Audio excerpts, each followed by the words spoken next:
Hello, you wonderful people, and welcome to another episode of Super-Fanta-Fi. This being a show where I talk about TV shows of the supernatural, fantasy, and/or science fictional genre. For today's episode, I'm going to talk about the latest episode of Supernatural. So in this episode, we have Cass returning, but he doesn't tell Sam and Dean immediately what the whole situation is. He can obviously he goes up about him going back to heaven, but the fact is they're not willing to help. Obviously, we quickly find out that that's a lie. But the fact of the matter is, I guess it never really clicked in my brain like that Dean would be so upset. But then it's like when he actually explains why, it's like it makes sense, because it's like during this situation where it's like you have Dagon out there and it's like we haven't heard a word from you in such a long time. It's like we don't know, maybe a demon got you, or maybe Dagon herself got you. We don't know. You never know. Maybe you're out hunting and just you had us worried, dude. We care about you. You're like one of my best friends, and so it's understandable why Dean would be super pissed when he breaks it down like that. But it turns out that obviously Cass didn't come back just for them. I mean, technically he did. Obviously he came specifically to steal the coal because it's, meant to kill both Kelly as well as Dagon. Because before you could see that Cass was actually preparing it for it just to make sure, like, whether he go through with this plan without the Winchesters or not. Because he asked us, like, what are you guys doing there? Like, we're going to try and find another way that doesn't involve killing Kelly or her baby. And it's like, but if you don't find another way, what will you do? And it's like, well, we will. You have to. There has to be a better way than this. And because of that, he's like, he didn't want them to have that on their consciousness, killing an innocent person, Because it's not like Kelly's a bad person. She's just trying to protect her baby. And it's like any mother would, no matter what the circumstances may be, that's still her child. So, but for Cass, it's like, this is my duty. The fact of the matter is, the other, I think his name Kelvin. It's kind of like, yeah, like, oh, don't worry. When it's all said and done, your reputation will rise in heaven. He's like, I'm not doing this for reputation. I'm doing this to keep Sam and Dean out of this situation. Last thing I want is them like going toe to toe with Dagon, because that would likely get them killed. Barely got away from the whole Ramiel situation alive, barely. So it's like, not about to put them in that situation again. And also at the same time, it's like he's not about to make his friends have to live with the thought of the fact that they had to kill someone innocent, even if it was for the sake of like humanity and stuff like that. It doesn't change the fact is that they're killing a mom and her child essentially. So, because something that Cass kind of brought up that was very interesting is the fact that he's like, dude, I need a win.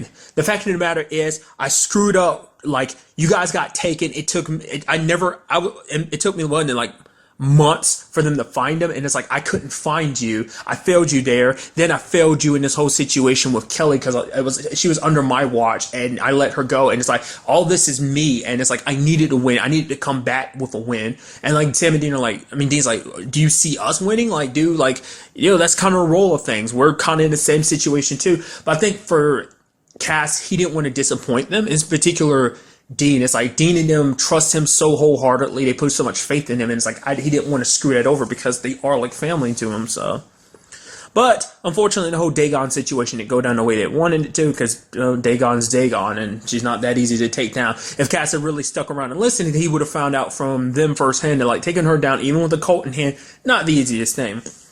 We did quickly learn an interesting thing about the whole baby situation. Like, obviously, Kelly's, like, super depressed about it. But Dagon brings up an interesting point that basically, like, hey, when it's all said and done, when your baby's born, your baby's going to devour all demons, humans, and angels. Which, to me, that was very interesting. I'm like, huh. So I'm guessing the princes of hell, at the very least, in this case, Dagon doesn't care about demons much like Lucifer. They are the ones that were handpicked by Lucifer, so they might share that mentality of like, screw demons, they're filth anyway. So it was kind of interesting to me that was the mentality that she had. But later on we kind of go a little more deeper into it. It's like there's kind of like a whole like master student thing, like affection going on there, like where it's like, oh, you're kind of a master and I'm like your student, but the fact of the matter is I've grown to appreciate you and care for you and love you because of just how awesome you are. I'm sure Lucifer would really appreciate that, like me phrasing it like that. But the fact of the matter is, like, Dagon's kind of in love with Lucifer. That's why she's doing all this, because Lucifer promised her, is like, when this whole situation is done, heaven and earth will be yours to rule. I'm assuming hell being his. But she's like, oh, basically, this in Dagon's mind, this is like, oh, we'll be a big happy family. I'll be by Lucifer's side, and we'll have his son, and I'll be his mother. That's what she's even outright telling Kelly. It's like, you don't have to worry when you're gone, because obviously, as we've found out before, the birth of the baby will kill her. But the fact is that she's like, oh, I'll take care of her like a mother would, and it's like, holy crap! So that's what. It's kind of interesting that that's her motivation behind all this. She wants to have a family with Lucifer, which he's quickly like, oh, when it's all said and done, like. Obviously, because Kelly gets taken by Castiel later on. But another interesting thing, I'm kind of getting ahead of myself, is the fact that she tried to kill herself, which immediately, the moment she did, I was like, that's not going to work. You literally have a Nephilim inside you. That thing is like super powerful. That's why everyone's scared of it. It's like, there's no way this thing is just going to like let you die. And it didn't, because she slit open her wrist, but it ended up healing her, which, Kelly takes it as like, oh, this is a miracle. This is a sign. My baby's not all evil that everyone thinks it is. But Dagon's like, you're an idiot. It just wants to keep you alive because it needs you alive until it doesn't need you anymore. Kind of something Cassio tells her too. But the fact is, Cass had the opportunity to kill her, but he didn't, because his conscience was hitting him. It's like, yes, he knows this is the proper thing to do. This is the job to do. This is his mission to kill her. But the fact of the matter is, it still doesn't make it any easier, because it's like, Kelly didn't ask to be in this situation. Lucifer put her in this situation. But Kelly's looking at it as more of a blessing because the fact of the matter is, it never came up, but I'm kind of wondering, did the whole truck breaking down thing, was that really an accident, or was that kind of the baby using a little bit of its power without them realizing it? I don't know. Probably not the case. It's probably just, it was a raggedy truck that happened to just break down at a very opportune time. But, I quickly go back to, because I thought it was kind of interesting, the whole conversation with Lucifer. Like, I really like the fact is that even in his certain situation, his body being kind of got all those wards on it like it does, and being chained down in hell, he made out like he did a loud, like, demonic scream, and it actually hurt Dagon. Like, he wasn't even near her, which I guess in kind of retrospect shows you how powerful he is. At the same time, maybe that's also because she is one of the princes of hell. He can like do that to them because he has like a direct tie to them like that. So I don't know. Like, we don't really know how that whole power transfer thing happened. Like, when he handpicked them and made them into princes of hell. Like, how did he actually do that? That hasn't come up in conversation yet. But I'd be kind of curious to find out how that is. What is the process to becoming a prince of hell? Is it kind of similar to a whole demon situation or not? Nevertheless, when I say that, I mean like an average demon, like becoming like an average demon. Is it something similar like that? But nevertheless. But Kelly thinks of this whole situation as a miracle. For her, she's like, there's a purpose to all of this. Like, the fact of the matter is, my baby, I might not have, it might have been someone that Lucifer just happened to choose. But the fact of the matter is, my baby is here, and I've talked to my baby's talking to me, and I can tell it's good, because nothing's born evil. Obviously, she's taking a more like nurture versus nature type of mentality. She's taking a more nurture aspect of like, people only become evil because it's not naturally in their nature. It's just things that kind of their environment that pushes them that way. Which Cassio's kind of like, well, the fact of the matter is, his dad is Lucifer. Lucifer doesn't abide by some grand scheme, some grand rules, because it's like, there is no plan in all this. Everyone, doesn't matter, human, angel, demon, we're all flying by the seat of our pants. We're just going with the flow of things. There is no grand plan. Because, as we as the audience know, and as, Cassio never brought it up, it's like, they've met God. They know that God's just kind of off on his own with his sister. And it's like, there's no grand plan of like, oh, this is how things work. It's like, for the longest time, he disappeared and let everyone kind of do whatever they wanted to. So it's just kind of like, Lucifer doesn't do what he's doing because it's like, oh, some plan by God to be like, oh yeah, bring all this evil in the world so a great good can rise up to fight it or something like that. Or it's like, oh, to teach people to be better. It's like, there's nothing there. It's like, Lucifer is just chaos, and that's all there is to it. The fact of the matter is, he even brings up an interesting thing too that I thought I really appreciate. It was like, the fact of the matter is, say you're right. Say that your baby is good and everything. Who's to say the process, like, you giving birth will kill you. So what's that mean for your baby? Your baby's going to grow up without you. And like, you saying that your baby would be good, but it's like, you won't be around to guide your baby, put your baby on the right path to kind of fall,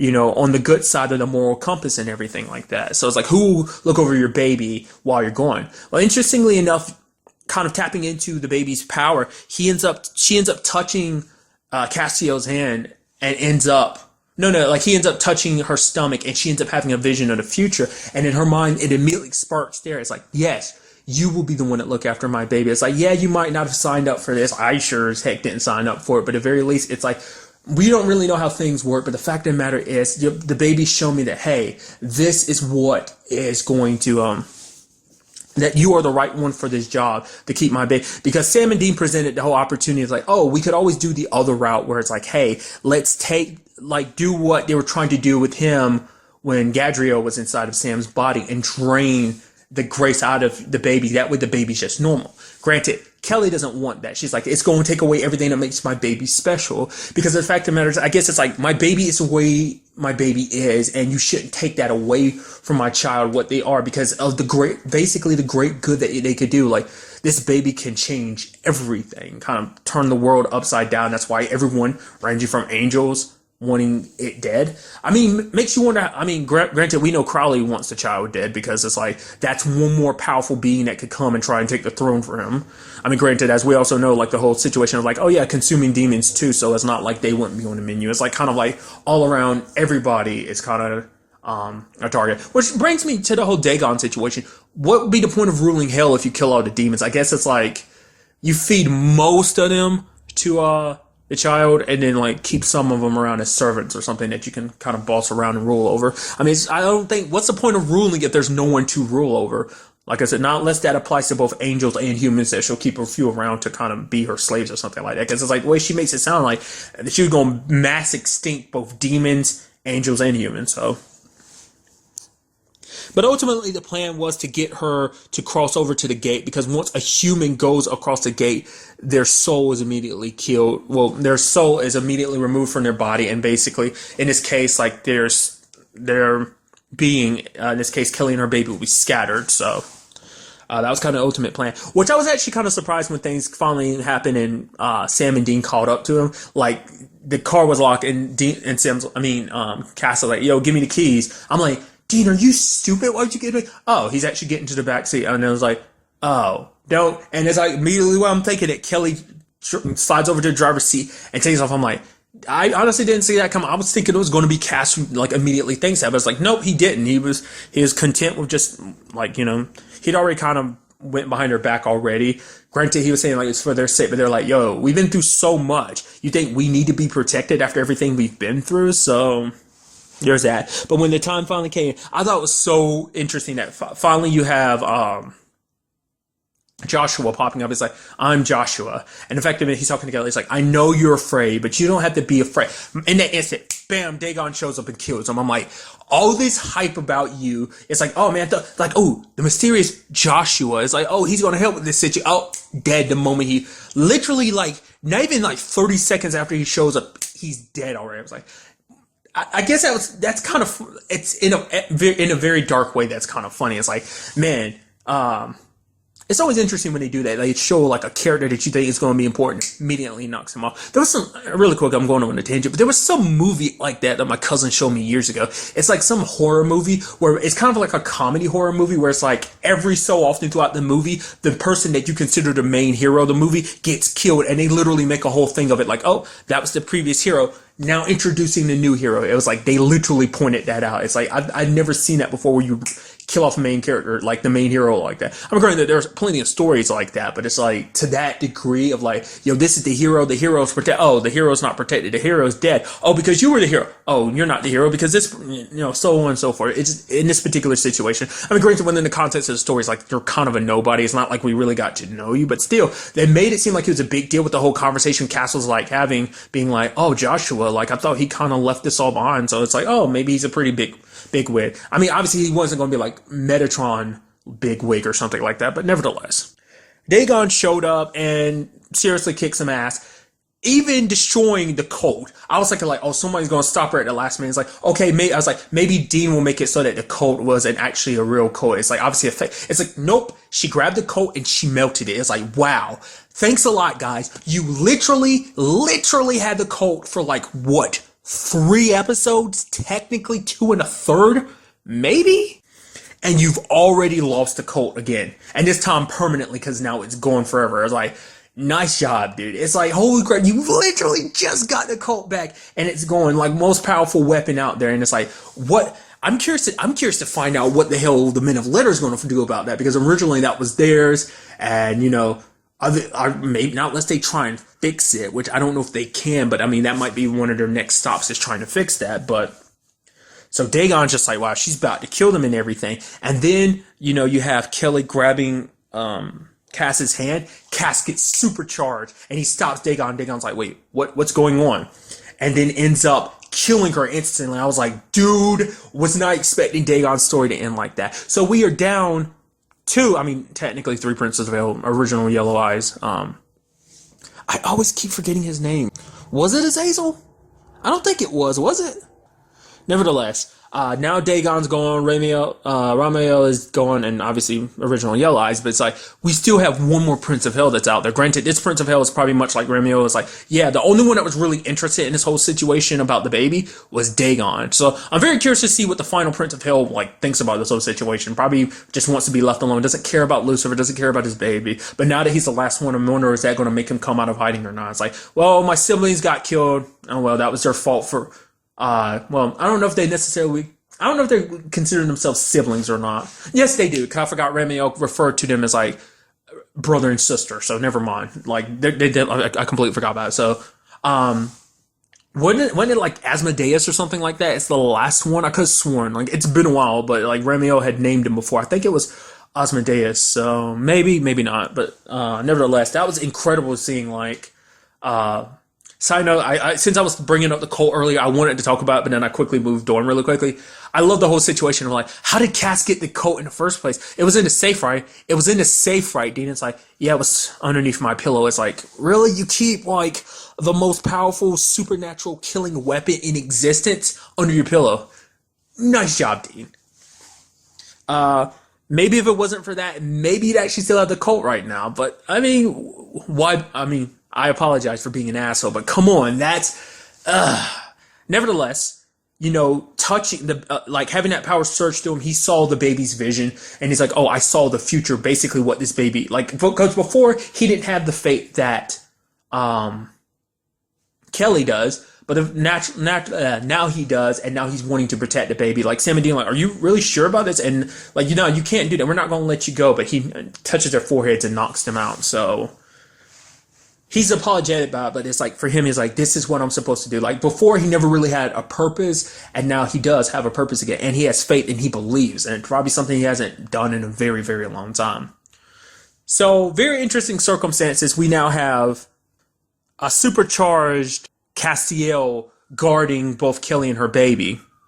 I mean, obviously, we probably won't be seeing him around a lot. Like, obviously, he's going to be distancing himself from Sam and Dean. Because, obviously, this means, I mean, it also means that, like, they're heavily going to be, like, people coming after him. Not just demons, but heaven as well will be trying to track him down and stop him.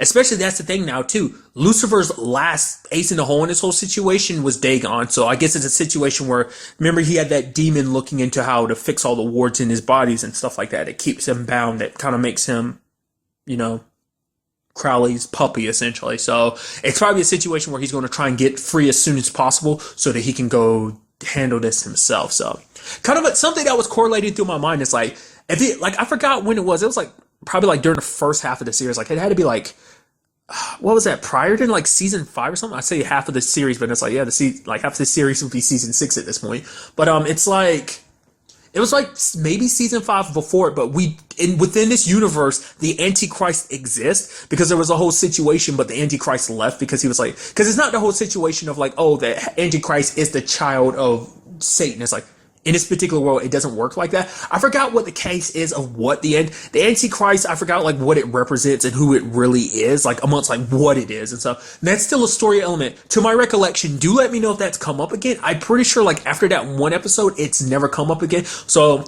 I mean, granted, like Supernatural is very, very notorious for it. Like I constantly see it all the time. It's like, I haven't seen this thing that they're referencing in years. It's like, why do you expect me to remember this? I haven't rewatched this show. I've never rewatched a single season of this show, and you expect me to remember something that happened in what, season 3? like not even like a main plot thing. It's like a one-off thing. Well, what seemed like might have been a one-off thing that's been referenced before, but it's never actually physically popped up in the show again. And like you're using it now, like 9 seasons later or something like that, to give an example. So that always blows my mind. So who's to say that doesn't pop up, especially with this whole Nephilim situation on board? So I mean, it's just started making me think. I mean, this would be the perfect time for something like to show up. So very interesting episode. I mean, just overall very good, and just I'm very curious to see where everything goes next episode with everything, dude. It's like I'm very curious to find out what will the Men of Letters do about this whole cult situation. Sam and Dean have to be trying to find a way to fix that. I mean, but it's a special gun, so it's not going to be the easiest thing. I mean, they literally, like, you know, had to find a way around making bullets for it, because there was, like, obviously when it was originally came out, like, that was still something too. Like, I remember that being a thing too. Like years ago, they talked about like possibly making like an old style Western spin-off where you have like Samuel Colt using a cult, like kind of like a Western like spin-off of Supernatural. I don't know if anything ever happened. I mean, I think the closest thing I could compare, like if you've never watched it, I would go like Winona Earp. It's kind of very similar in that sense. I mean, it's not actually set during the Western times. I mean, but parts of the story are influenced by what went down in the past with like Wyatt Earp and stuff like that. It's actually set like present day and stuff like that, but it's got that same feel of like, you know. So I mean, especially because there's correlating stuff in it that's kind of like there's basically a weapon called a Peacekeeper, or was it Pacemaker? It was Peacekeeper, I think. It's been a while, so I'm slipping on that, so I apologize. But it's kind of, essentially, it's kind of like the cult. Obviously, it works on different rules, so, but, you know, so it's like, I'm sure that show already exists, so that might not be something they're, like, ever really going to tackle, so it's probably something that was probably scrapped and stuff like that anyway, so I don't know, I hadn't thought about that in years until I started thinking about it, because like I said, the cult hasn't popped up, like, I literally, to the point, I still don't remember when the last time we actually saw the cult, so. Let's see what goes down next episode to see where all this takes us. So, this episode. So the next time we meet, be happy, be safe, live life to the fullest, and enjoy it. Good day and goodbye.